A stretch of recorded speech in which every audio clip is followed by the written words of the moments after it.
heroes niyan, di ba? Oo. Mga Claude, mga Carry, pwede nga yung Ruby. For Onyx, I think you go for, yeah, there you go, the Lancelot and the Arlott. Ganda yung Arlott dito kasi it's a viable laner against the Ruby if ever man pupunta ng XP yan. And it's also decent versus the Lapu-Lapu. If kukunin ng Smart Omega dito, yung Lapu-Lapu para kay James. Ang ganda nung ginawa ng Onyx dito. Double dead si James. Alam nilang go with James ang kailangang tinig ng Smart Omega. So kapag na-choke slam si James papasok ng lineup ng Onyx, lalo silang madededo. Okay. Tsaka, alam mo ngayon ko lang uli nakita itong magkasama itong lot-lot na to yung Arlott at saka itong Lancelot. Oh, matagal nating Lot. di ba yung Di ka lot-lot ready, and no? friends? Hindi ako ready, na-stun ako eh. Oh yeah, ano kaya magiging next na pick dito ng Smart Omega? Karsa, Lapu, Kabura, may Kabura. yeah, also, talamak tong Lunox na to ngayon, no? Anong nangyari sa mga scrims? Parang Feeling ko gana sa scrims kasi. Parang may nangyari sa scrims Pero ito hindi rin siya safe kung saan pupunta. Kahit na may Ruby, hindi natin alam. No, but honestly, like if mid lane, siguro baka ito yung sagot nila sa Zushin. Gold lane, it doesn't answer anything at the moment. Kasi di pa naman, first of all, wala yung Harith. Wala pa namang Uranus threat for both sides. Pero siguro preemptively lang ang iniisip dito ng Onyx Philippines. Hold up. Teka lang, is this Almira Teng?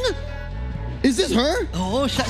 Shout out kay Madam. Siya yun. Shout out. So, I might know her as a TV host, as a personality, but little do you know, I went to school with her. Oh! Nag-ML din. Oh! Super fan. Big fan yan. Nasa harap ka ba naman? Sa bagay. Hindi naman uupo sa harap yan kung hindi siya super fan. Going into the second phase dito, back siya ban. So, sinasarado nila yung option ng magandang front line. Again, alam ng Omega na roamer to eh. They're taking out a roamer. So, inaatakan nila yung si Brusco. Yeah. Medyo concerned ako for the last two picks dito ng Smart Omega. Baka di nila magamit yung last pick threat na meron sila. Kasi so far, even though ang dami nilang flexible heroes, ito yung problema pag masyado kang flex heroes. Parang ma-overwhelm ka. Ano bang kakounterin natin sa dulo? While you have Onyx na medyo honest and straightforward, yung approach sa draft, they're only lacking the gold laner and the XP/roam. Oo nga, no.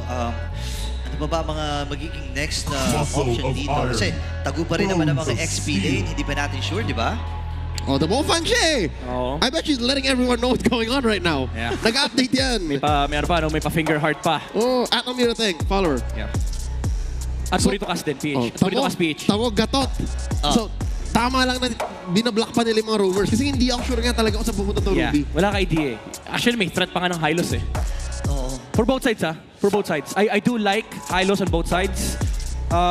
Problema baka i-rush ng Smart Omega yung Hylos and then ma-lock in sila sa problem nung ano ba ang flex natin. Biglang nawala yung flex completely. Exactly.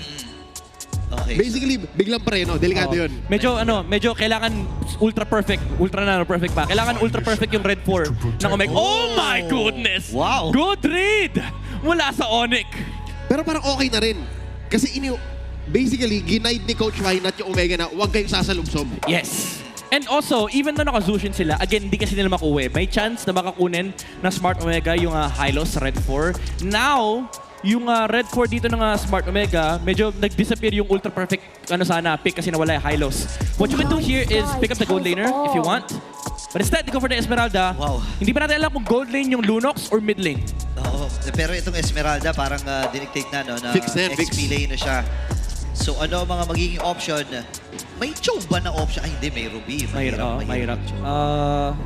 I think he put the... Honestly, he put the Arlott Rome, I guess? And then kuha ka ng kaya tumapat sa Esmeralda. And then you go for a carry. Bea Franco kaya? Parang ganun.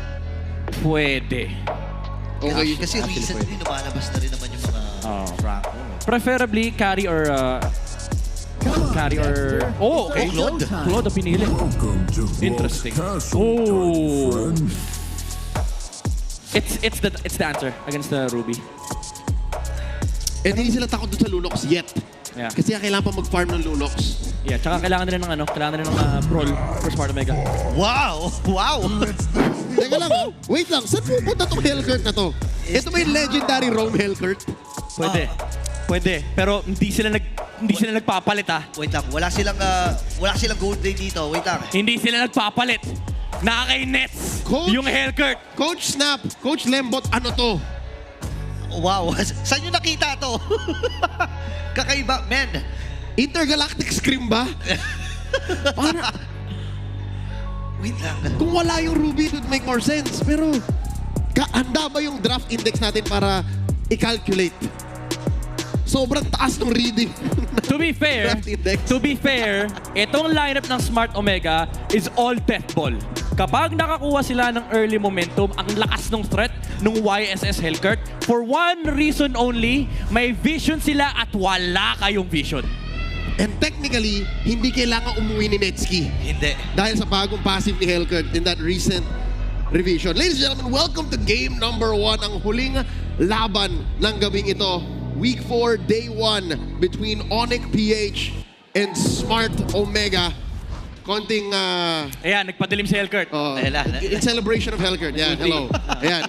We have time to digest. Pwede nating himayin. Kasi sa totoo lang ako, aminin ko, hindi ako ready na makita yung Hellcurt doon. Men, iniisip ko kasi yung laning eh. I mean, descended din naman yung clear wave ng isang Hellcurt. So, I think kaya niyang sabayan itong Claudette. Kailangan na tayo ng Claude, di ba? Lalo na early naman eh. So basically, we go back to the idea of yung final strat. Kasi si Hellcurt, you can consider him as a sort of like a fighter in the gold lane, pero mas assassin yung archetype niya. Pero it's a hero that doesn't necessarily need to farm up. So parang Leomord na hindi kailangan ng farm. Yun. Kasi dalawa lang kailangan ni Leomord eh. Yung first item niya, tsaka Sky Piercer. That's it. Oh. Yun na yun. Ni Hellcurt. Ni Hellcurt. Si Leomord, medyo kailangan parang konting sustain. Si Leomord, kailangan ng marami. Burst ng kalaban, ng kakampi.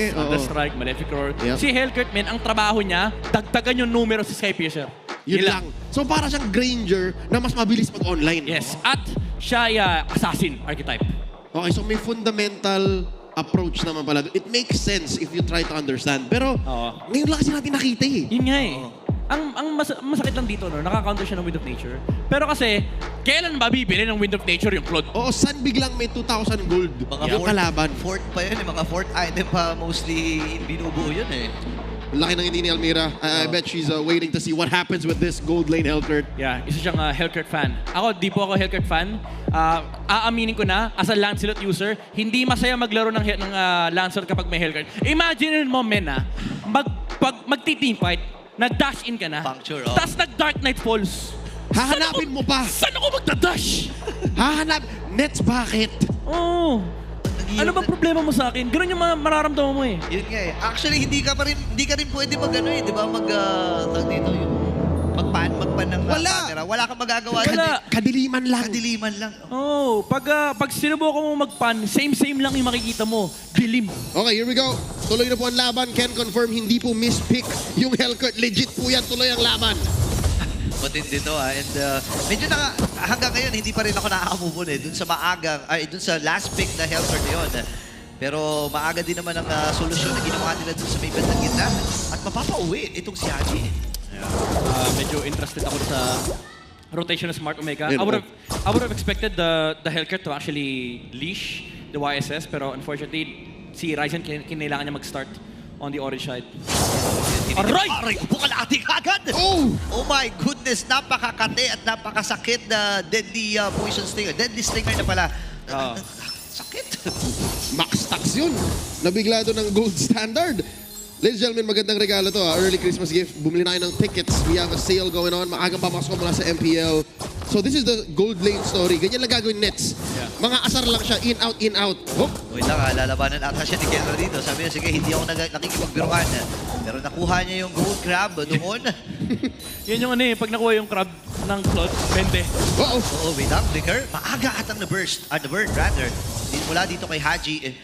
Pero si Netsky nakikipag-guluhan pa rin dito kay Kelro. No? Pero ano pa rin naman, play safe pa rin naman si Kelro. By the way, step number 1, kompleto na sa Omega. Napigilan nila yung unang rotation ni King Kong. Hindi naman napigilan, pero at least walang nakuha yung Onyx Philippines in the middle lane. Not even a single battle spell.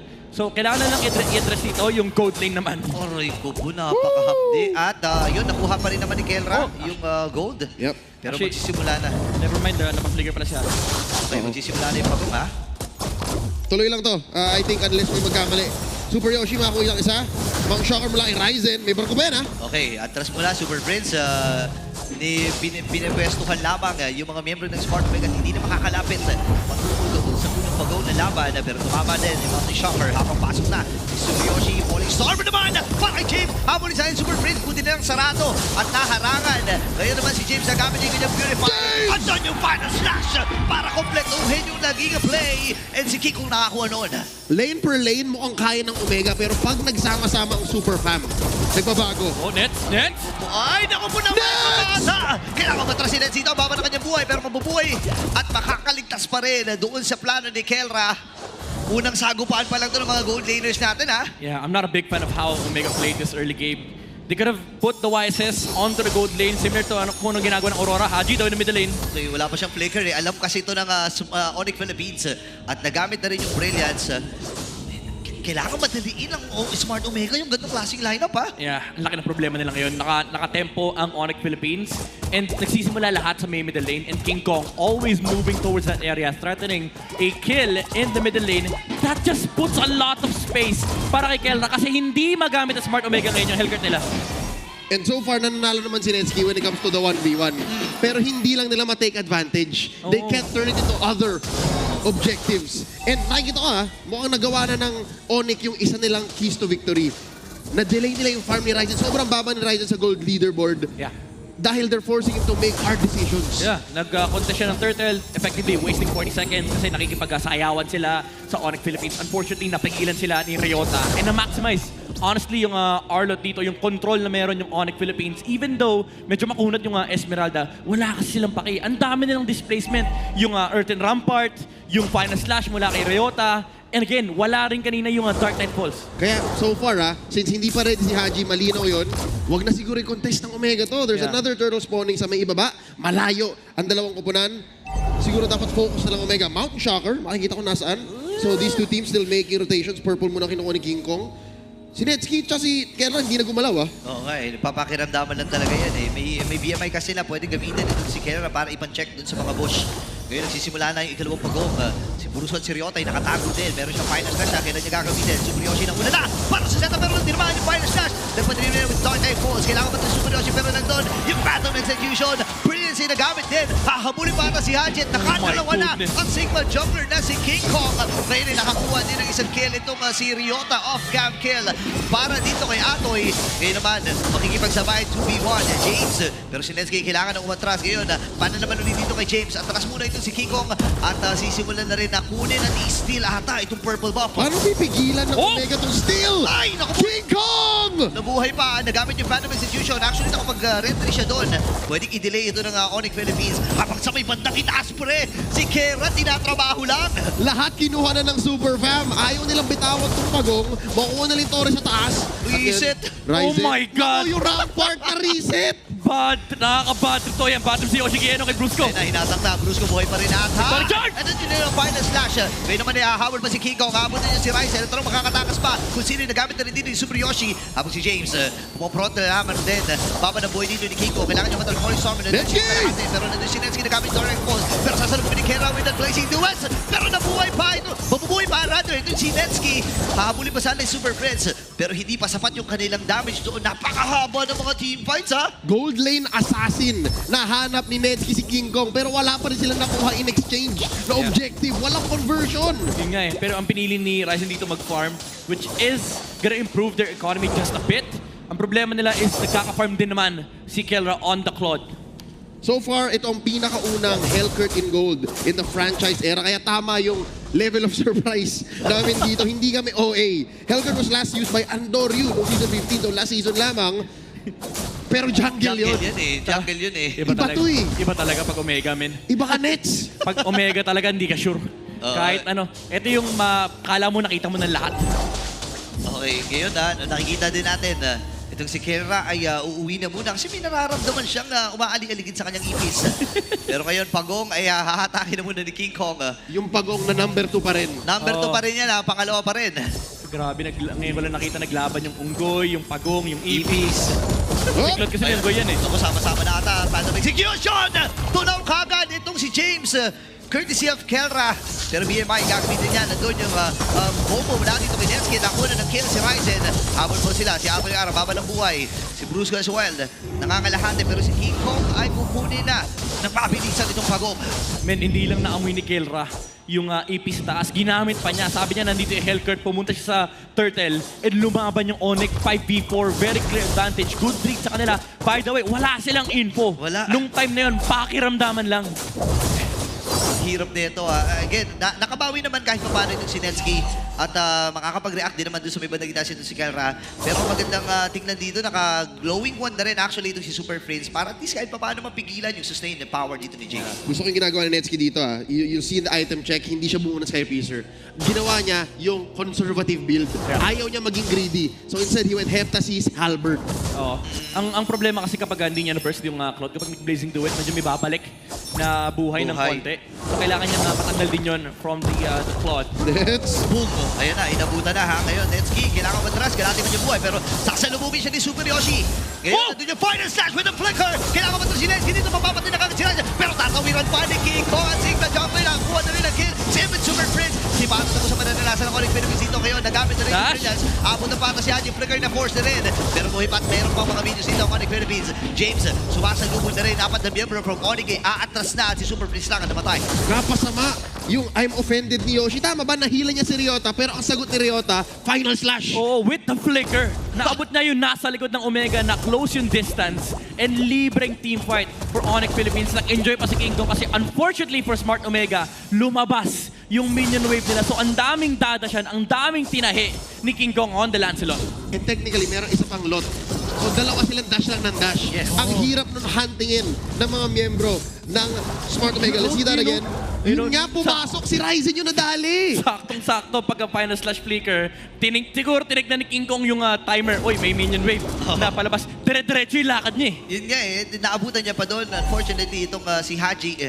At ngayon, Lord ay up na rin at nakapwesto na ang Onyx.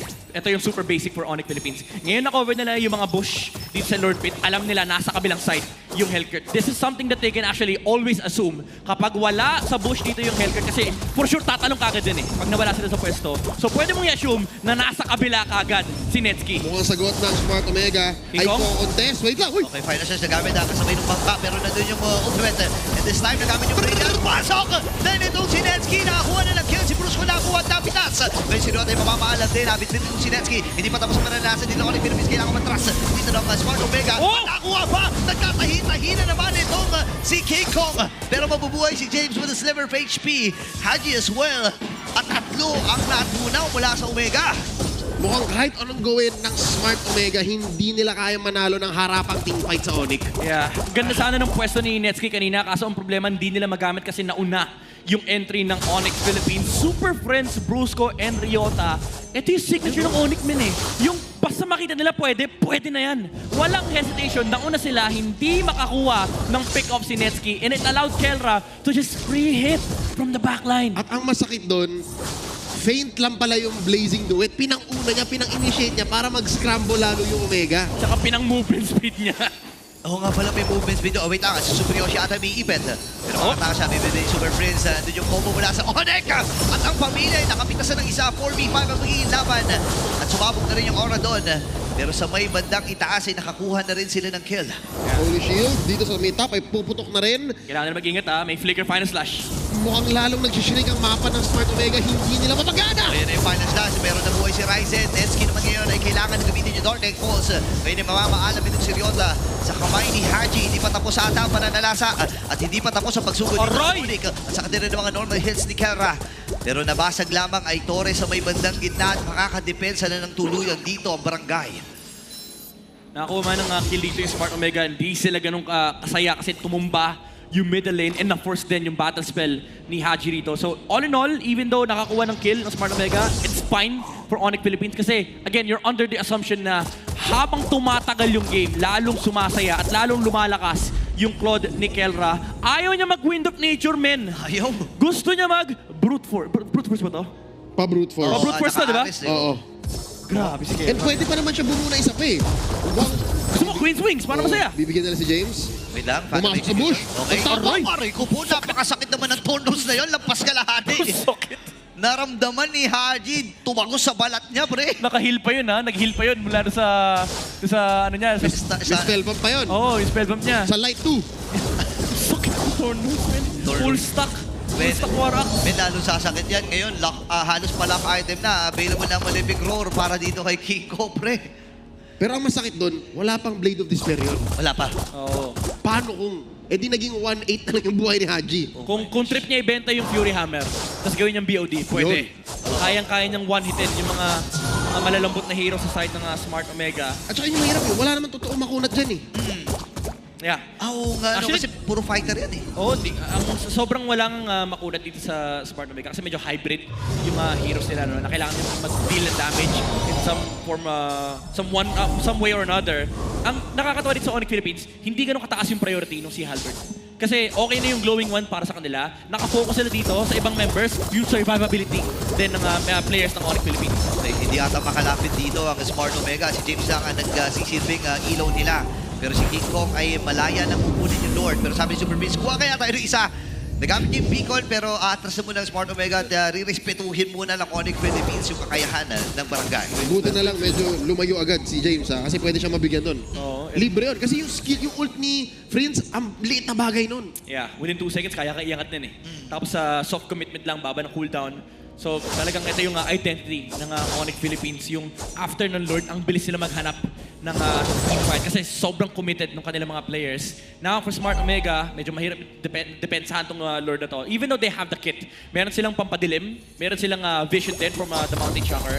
Ang question kasi dito is, kaya ba nilang hanapin yung proper target? The biggest target is Kelra. Probably the second one is King Kong. Oo, kasi- pero at some point, you have to deal with Ryota first. Ginawa niya naman, binenta niya yung Fury Hammer. Oo. Ginawa niya BOD. Ayun na, nagkatotoo na. Pero kung sila gagamitin, may surprise si Ryota, si Brusco with the flicker.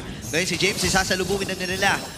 Itong mga players from Onyx Philippines. Si James buhay pa rin. Iniwasan lang yung Tornos. Lord ay kasama pa rin ng Onyx Philippines. Pero hindi mo nilalaban ang pamilya.